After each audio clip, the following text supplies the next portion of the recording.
Hello, my name is Stephanie Leonard. I'm an instructor and senior biostatistician in the Division of Maternal Fetal Medicine and Obstetrics here at Stanford. And I'm going to be talking briefly about our ongoing use of the STARR-OMOP data to study complications during pregnancy. Slides.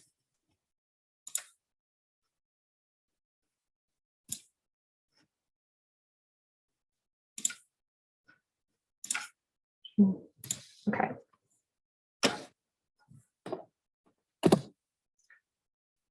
So the motivation for our work is that there are a number of severe pregnancy-related complications that have been on the rise. And Stanford is a referral center for high-risk pregnancies.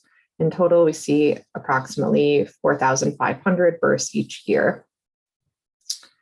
Electronic health record data provide a depth of information that is not available in claims databases, but was previously time-consuming to access and abstract and conduct analyses. So we've previously relied predominantly on claims databases or on individual projects focusing on EHR data. But we're really excited about the opportunity to work with STARR-OMOP because it would really open up the possibilities and lower the amount of resources we needed to invest in each project to leverage our really rich data here at Stanford. I thought I'd just quickly show a few example research topics that we are hoping to use STARR-OMOP for. One is the pathological severity of placental disorders. These are increasingly common during pregnancy and can have some very severe outcomes. And it's really requires having a pathology report to understand the severity.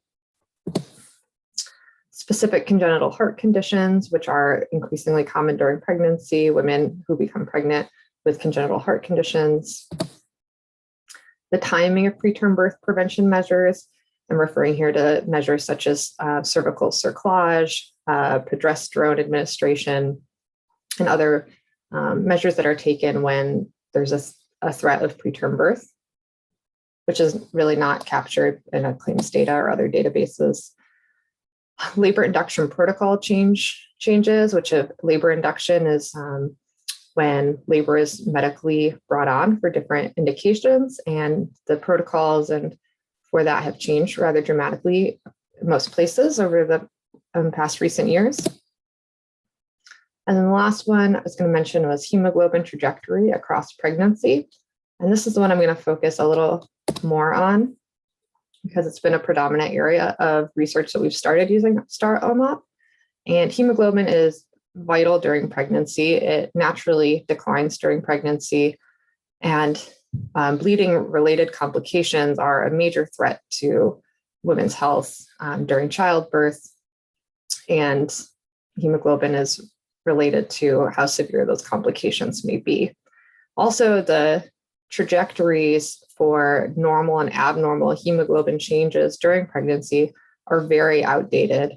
And so we're part of a project partially to just characterize hemoglobin changes across pregnancy with another institution and how they may vary. And we're also involved in a number of quality improvement initiatives, as well as we have an ongoing trial related to improving hemoglobin during pregnancy.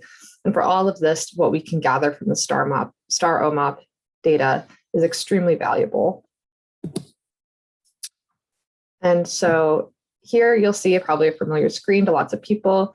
We've relied predominantly on Atlas for doing this. Here's just a screenshot of making this hemoglobin concept, which is using a LOINC measurement code. And then we kind of created these different concepts and then exported them into Neuro GCP and then onto Neuro on-prem where it's conducting analyses. And that's really been a very helpful data source for us. Our ongoing work is creating a gestational age concept, which is a little harder to abstract from the EHR data. Transitioning to using Neuro GCP from Neuro on-prem. Probably many are aware there's been some challenges with Neuro on-prem recently that's stalled some of this work. And then we also have a goal eventually to have a pregnancy EHR resource that we could have ready to go. We could easily update over time for different projects with more recent data. And that would be really exciting. And we feel very grateful to the STARR-OMOP informatics team for supporting our work in this endeavor.